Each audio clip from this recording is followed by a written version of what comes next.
Orang yang mati dalam keadaan mencintai Quran. Cintai Quran ni maksudnya hak baca tiap-tiap hari ni. Bila dia tak sentuh Quran sehari, dia rindu, dia teringat. Bila dia mati, masuk ke alam barzakh, ditinggalkan ahli keluarga dia, kesorangan di alam barzakh.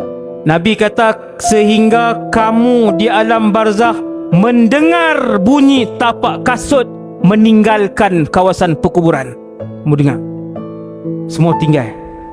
Ada anak nak tunggu seminggu di perkuburan? Tak ada. Ada bini kita nak tunggu seminggu? Tak ada. Kawan rapat kita nak tunggu seminggu? Tak ada. Semua pi, semua balik. Ketika semua dah balik, sekira-kira beberapa jam selepas dikebumikan, datang dua orang malaikat, Munkar dan Nakir, aswadan azraqan, yang tubuh mereka hitam melegam.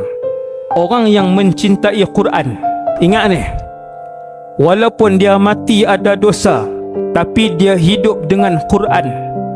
Malaikat pun turun mai, malaikat nak labuh dia. Quran akan datang ketika itu. Nama surah yang mewakili orang yang mencintai Quran di alam barzakh adalah Suratul Mulk.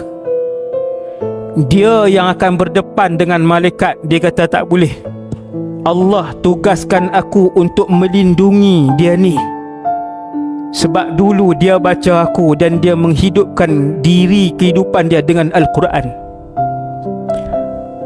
Dalam riwayat itu tersebut, hadis tu, malaikat pergi ke arah kepala, surah ini pergi ke arah kepala. Dia kata tak boleh, kamu tidak akan dapat mengapa-apakan dia ni, sebab dia ni dulu menghidupkan Al-Quran, kalamullah.